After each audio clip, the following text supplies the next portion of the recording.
NFT Metaverse Fashion Week thing, which recently took place, when was it, last week? Maybe 24th to the 27th. Yeah. And yeah, we're just going to have a kind of free-form discussion about everything that went down there. Because, so this is, can you all introduce yourselves? Sure. So I am Giovanna. I am producer in the community and events at Decentraland, and I am the head of Metaverse Fashion Week. It's a pleasure to be here with you, and everybody calls me Gigi. Hi, everybody. My name is David Cash. I was the curator of Metaverse Fashion Week for the Decentraland Foundation. I'm also the CEO of Cash Labs. We were one of the official partners. We have a lovely gallery space now in Decentraland, thanks to the amazing foundation. And yeah, we presented over 70 brands across the week in 4 days. So we have a lot to talk about today. And now Holly. Hey, I'm Holly Wood. I'm head of artist relationships at Rarible, and we sponsored the Rarible Fresh Drip Zone, which was a space specifically designed for emerging creators and brands. It was incredible. So yeah, I mean, excited to have the conversation. But just a tiny little bit background, I have like 20 plus years experience working with fashion and brands before coming into the NFT space. So this sort of leap into the metaverse is really super exciting. Well, this is what I was going to start with. I was going to start with how much support did you get from the legacy world in starting this thing in the, this digital world? Like, I would say it wouldn't be, I think it would be the other way around. I think that we actually supported the legacy world coming into this space. There's a ton of brands right now trying to figure out what the metaverse is, or what an NFT is, or what crypto is. But really what we help them realize is that they can kind of hit all of those marks in one goal. They can join the metaverse and sell virtual fashion as NFTs with crypto. It's not an exclusivity thing. So I think we're actually helping onboard big brands. Were they clamoring for it? Did you get the sense they were trying and failing to actually get into this? Yeah, we were. Sorry, Gigi, I was going to say we were having conversations with brands for several months previous.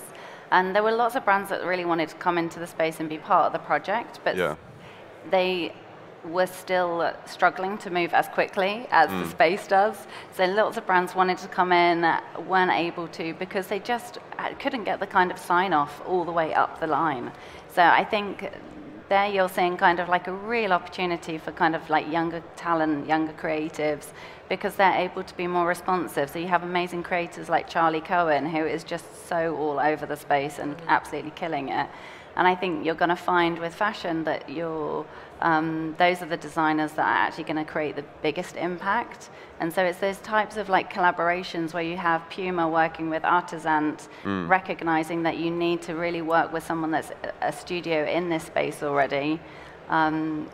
That sort of moment of collaboration is absolutely critical, I think. I just wanted to add one thing. I think that in the process of the Decentraland Foundation onboarding brands, from the beginning, our collaboration with UNXT, Vogue Arabia, and Dolce & Gabbana was already a sign that... Sorry, with who? UNXT, Vogue Arabia, and Dolce & Gabbana, they were from the beginning of the announcement of the event with us.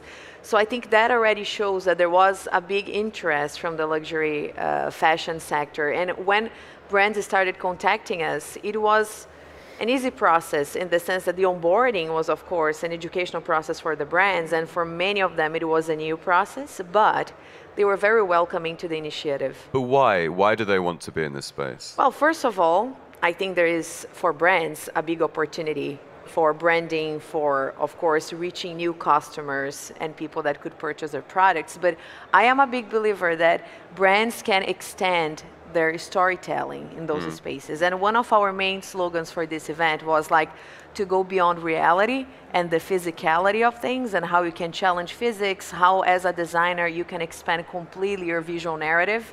And Dolce & Gabbana Catwalk was like that. Like they designed an entire new collection for the event, trying to play with the reality. But if you look at the fashion industry and the way that it works, big companies have hit their growth point. Gucci or Prada or Dolce & Gabbana have stores in every major city in the world and beyond that. So if they want to continue expanding and if they want to continue moving their product forwards into the future, where else are they going to go?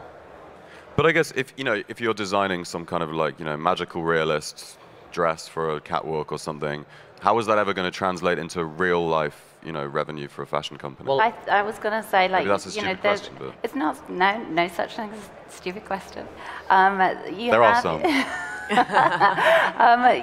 This is one of the reasons that I really wanted to be involved in this project is because for the beginning of 2022, I really wanted to kind of like begin to understand metaverses and fashion in particular. So this project was the perfect kind of like combination of both. Both of those areas are going to be so huge in the space. I think for the brands that were involved in the process, they learned so much just by being involved, and they can now grow from that experience. And Gigi's so right, in terms of like the onboarding and like learning how to go from a physical good to a digital good. Yes. But I was going to mention like the Fabricant, for instance. They're a purely digital fashion studio. They have no intention of creating physical goods. What are they called?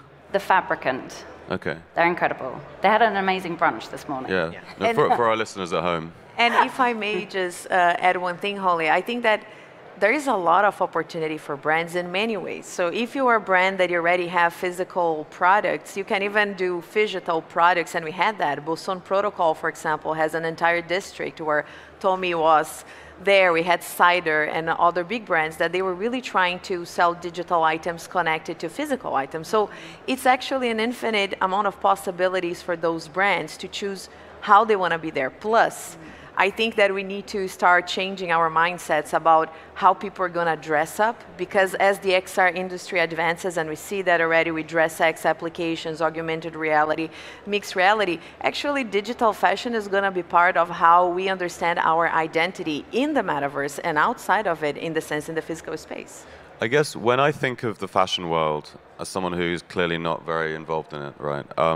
I think of kind of, champagne sipping socialites who like going to catwalks, and they like going out, and they're very personable, extroverted people who enjoy the real world.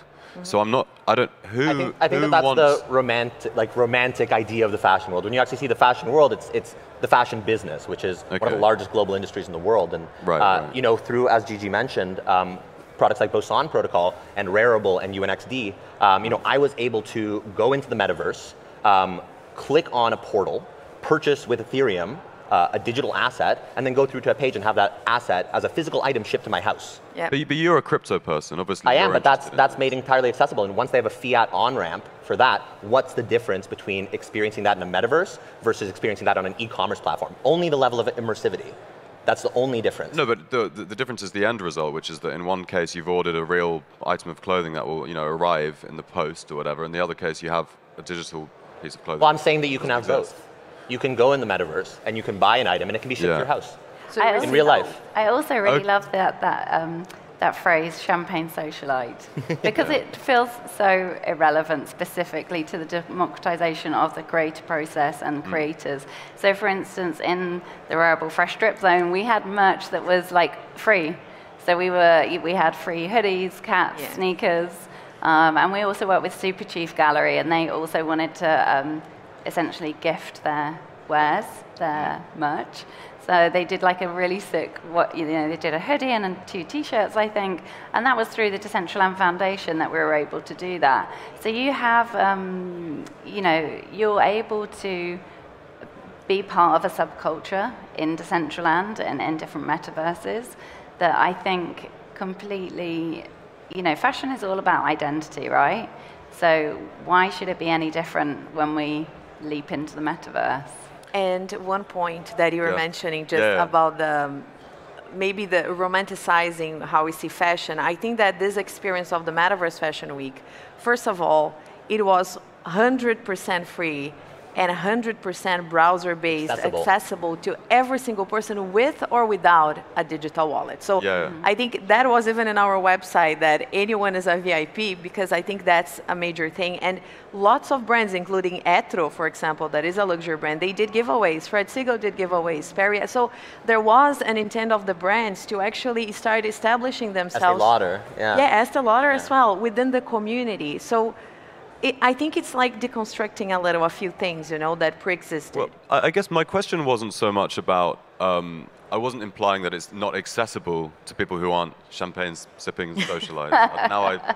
That's going to be my gravestone. But like, it was more that I don't know who would be interested in digital fashion. So like, because I think of fashion people as people who enjoy like, you know, the real world. But and I'm thinking of the people who like the metaverse tend to be more of gamers or like. But maybe I would actually love to pass categorical thinking. I would love to pass this to Gigi, but just to kind of segue it, because Gigi is an XR. She's a PhD in XR. Gigi's an absolute pro. And I think when you consider the metaverse as not just a virtual space on a computer or a VR headset, but as an extension of reality, not a different reality, we divide things a lot in this space. You know, like I said off the top, NFTs versus the metaverse. Things can combine, and I feel like there's a lot of cohesivity to this space. So when we consider, if I'm wearing all black right now, if you had Google glasses on right now, I could have wings and flames coming out of my head. So Gigi, I mean, I know you have some thoughts I think that it's, and I can tell you that as a researcher as well, not just as a producer, that it is about raising awareness. And it's a process, right? You have to create the culture of, for example, understanding that our physical clothes are not the end, the limitation of ourselves. And that's, I think, the awareness we're creating. So today we're wearing a black hoodie. In the future, your hoodie will be a trigger to so many things, and it will be probably connected to a digital item. So our experience is that there was maybe a vision that people that were, let's say, playing in Decentraland or Sandbox, they were only gamers. That's not true. Actually, Decentraland specifically is a social experiment. It's a social platform. People go there to go to events, to gather together. And video games are our only reference point. That's the only reason why we're saying this. So we had... My only reference point, so I think for example, we had definitely like 25% of the people that actually attended the event, they were completely new users. And we were in touch with lots of fashion journalists and people that never actually entered Decentraland.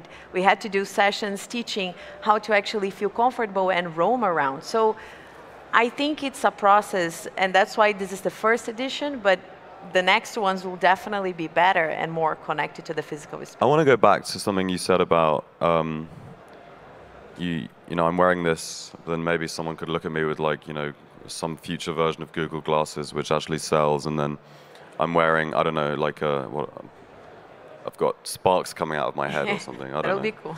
But no, it sounds like you're articulating a vision of transhumanism, you know? Like that you think that what it means to be human is going to expand into the digital realm in a way that isn't superficial. In a way that, I mean, this is quite, like, you know, this is huge, potentially. I'm not saying good or bad, but I'm saying like this is a fashion seismic vision for like the future of humanity. Like, fashion and the creative industries and artists have always had the power and the impact to change the world. I mean, and that's what's going to be super interesting about this space. You know, we talk a lot about utility and NFTs. Well, you know, your digital goods, your digital hoodie, might create all sorts of opportunities for you and unlock different opportunities in the future. But why is this? I agree that this has potential to be huge, but I don't necessarily understand why it should be huge. So like, why do we want to live in a world where... In fashion, there's this like connotation that the human form comes naked, and that we have this you know, innate sense that we want to cover ourselves. And this is the idea that comes from the embryo. It's our natural sense from birth. We need to cover ourselves or in some way adorn our body with something, be protected. So that is eventually how we describe our identity. But when we go beyond the confines of reality, anything is possible. So what we're experiencing right now with the metaverse is it's a bridge, it's a moment in time. And I think that Fashion Week this year, and I'd actually love if Gigi could maybe share some of the statistics, because I think it's actually really impressive what we managed to do, but where it happened and when it happened, I think was extremely indicative, because right on the tail end of the pandemic, you know, and lockdown, a lot of people had recently entered NFTs in the metaverse. Meta had just announced Meta. And a whole bunch of people were asking, what is the metaverse? What is this? Like, what is this? And you know, the series of events first Decentraland did Metaverse Music Festival with headliners like deadmau5 and Paris Hilton, and had 40,000 people come to the metaverse. And then, you know, a few months later, with this concept of Virtual Fashion Week, when we're all kind of considering how we're going to identify and how we're going to express ourselves coming out of a global pandemic, especially when we're so, you know, obsessed with things like AR filters. I mean, AR and Snapchat and Instagram have already permeated our lives. So if you want to see an example or a use case of something already happening right now, there you go. But you know, when you move forwards, I mean, Gigi, I want you to just share with people how many people came now and just to give you an idea of how many people could be interested in this in the very, very near future. Yeah, I have many things that I just want to point out before I give the numbers. So first, I think that it's important so we understand that before the Metaverse Fashion Week be defined as an event where we're going to bring like luxury brands, there was an entire community of thousands of people inside the Decentraland districts and 3D creators that have been doing and creating wearables for years now. They were the inspiration for us to make this event. So it's not that this event came first and then people started doing it. It was already there. It was already part of the identity of those users and how they would go to events and express themselves. So when you say why it should be big, because I think we are all creative beings, right? We want to expand who we are and create a narrative about who we are visually. And fashion is part of that, the same way that culture and fashion are related. So this, I think, it's just one point that I wanted to make. About the numbers, definitely for us, especially the Decentraland Foundation, I can speak by our team, like for our team, we had 108,000 users visiting during 4 days, from which 25% or so were new users. And we had like more than 1 billion impressions in media with this event. Sorry, are these new people who came to Decentraland for the first time? Yeah. Did you get feedback on why they were interested? Was it because they were fashion people? Well, not to overstate, but I mean, as Gigi mentioned, with over 1 billion media impressions, this event was featured in almost every single major magazine in the world. 460. Over 460 outlets that we know of cover this in languages that we can find. So I think that these new users, like, they definitely were curious to see what it is. And I think that it's quite interesting to see how people will slowly be part of that, because it is a new door as well for people to, like, for example, do virtual shopping if you want to go more traditional, right? We scroll things every day, all day. Isn't it a better way to unframe that shopping experience, that social experience? Why not?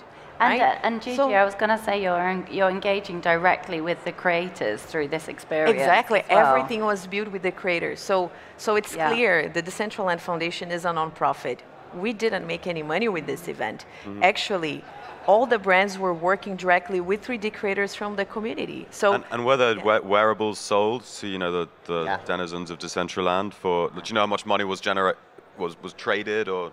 So we did have like 168,000 free minted wearables, for example, and around 77,000 wearables, like US dollars sold. And I think that for 4 days, including like experiencing the metaverse, that was quite impressive, like to see that happening and mostly, and I think that's what I would like to highlight, all that revenue going or to brands or to creators. Yeah, right? And with secondary royalties, of course. Yeah. And also the spaces are staying open? They're like still open? Yeah, so then what happened is, for example, the Rarible space, the street that we built for those designers, they're gonna stay technically there for a long period of time. And lots of brands started dealing with the communities themselves, right? And with their customers more directly. So we will have, I think, a good retention of some of those brands in the space, keep doing activities and launching collections. One thing I just want to touch on, just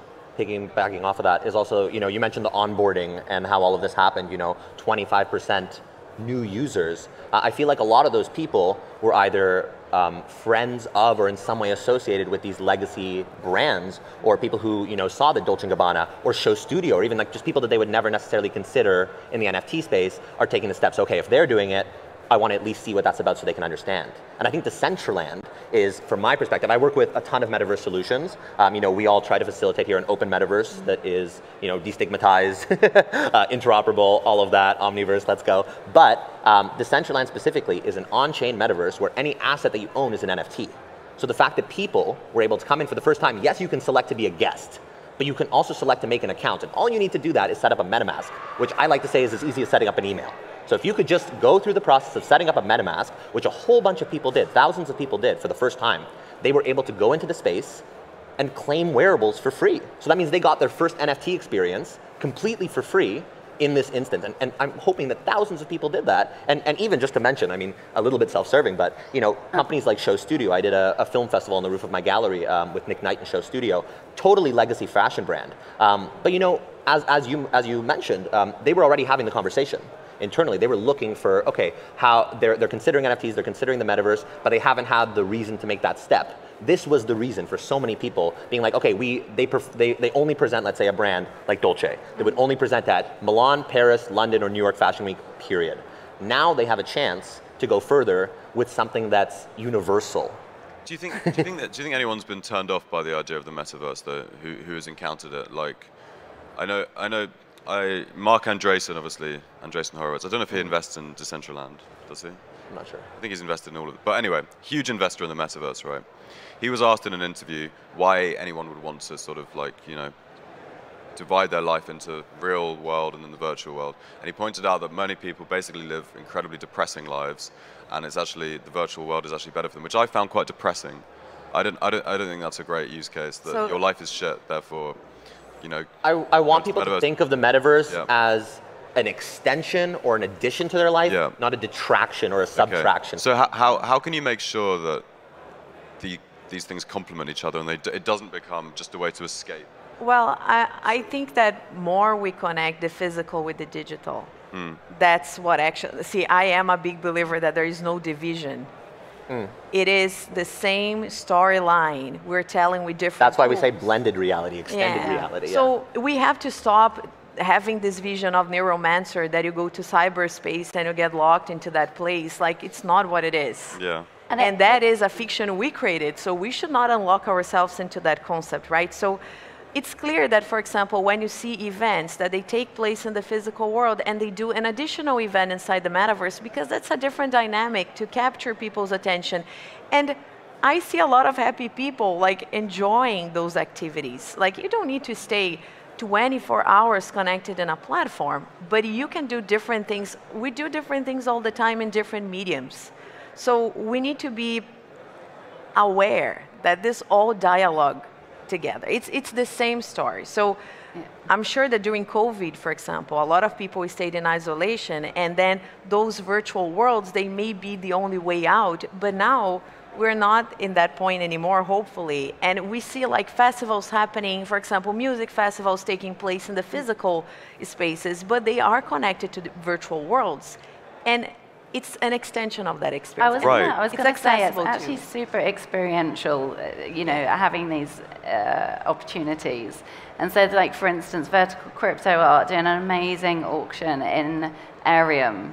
And it's one of the most social spaces. So, you know, I'm at my desk all day working 3 time zones. And I still super look forward to seeing my friends hanging out in Arium. Like you say, Gigi, it's super... In Arium? In Arium. Is that IRL? It's another metaverse. Yeah. But they do amazing parties. So they have like live DJ sets, and I can hang out with my friends who are around the world. But that I connect to through like on Discord and everything, and then we have a physical experience together. So you're not looking to replace; you're looking to expand. Oh, exactly. Sure. Like if you're on a Sunday evening, Sunday night at Decentraland of Metaverse Fashion Week, you know. I was exhausted. I did not want to go to a bar and celebrate, but there was a Grimes concert in the metaverse. I can just pop on my laptop, hop in a room of over 1,000 people, and go to a party. But you really felt like a party? It's really fun, honestly. Because I went to a bunch of like house party events during lockdown, and there were loads of people on Twitter, you know, going on like, this is going to be the future. No one's going to want to go out ever again. House party is amazing. But that's a perfect point. I would never... If I could choose not to, I would never do a house party event ever again in my life. But then, having said that, I wasted like 5 years of my like teenagerhood playing RuneScape. So there you go. Yeah, no, but you know, I think it's fun if you slowly understand. For example, we had new emotes, which are like the animations for the avatar. It's really funny. I was laughing a lot because you see your friends nearby, and then you see how they behave. So, and if I danced for that many hours in real life, I'd be exhausted. But I think it's a mindset that slowly we're going to understand how to intersect those possibilities, right? Those intersections will slowly be naturalized, and they will make sense. It's not supposed to isolate people. It's supposed to be a tool that make people free to express who they are, to make new friends, and think about it, to connect people across the globe. And it's definitely not for everyone, right? You know, in the same way that, you know, NFT, creating digital art as an NFT isn't for all artists or creators. The metaverse isn't going to be for everybody either. And I don't think it needs to serve that purpose. Yeah. You know, we're at Rarible, we just try to create tools that creators want to use. And so, you know, when you were saying earlier, we're literally creating these opportunities and experiences for the people that are already in the space. I think I was focused on quite a lot of onboarding at the end of last year, but actually I think we grow from our core and we grow out. Rather than necessarily trying to, you know, attract. Just to wrap it up, if I may, off your point as well about the pandemic, I think that, again, I mentioned that this happened at the perfect time, right? Because since this was at the tail end of the pandemic, we already knew and we've already experienced events virtually. So now when we come back to IRL events, even events like this, as you see, everything's being recorded. There's often live stream tracks. The world has changed forever, and I honestly don't think it's ever going to fully come back to how it was before. But now we consider, how can we make an event more accessible? Yeah. It opens up the conversation even further, because yes, we maybe are thinking of us at a party, but what if somebody's paraplegic? Now they can come and experience a fashion show and be there in the front row, and then go to a party and dance. And I know that our time, Maximilian was already saying that I have to wrap up. I just wanted to mention one thing for you, Ben, so before we finish. Please. Is quickly, is that I think that I would like to just leave one message, that the idea of naming Metaverse Fashion Week is because we don't want that to just exist in Decentraland. The idea is that we can collaborate with other virtual worlds and be able to do this event across many, many spaces.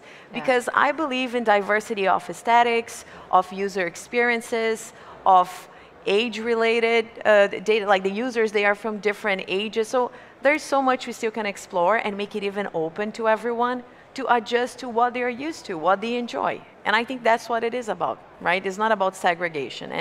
And I really hope to be able to expand that way next year. And hopefully we're going to hold discussions with all the Metaverse is here. Please talk to me. Yes. And hopefully, if anybody's a Metaverse solution, hopefully we can have you as part of Metaverse Fashion Week next year, as we are trying to get rid of seasons here in the Metaverse. Thank you guys so much. Thank you. Thank you, Ben. That was a perfect ending point. Yeah.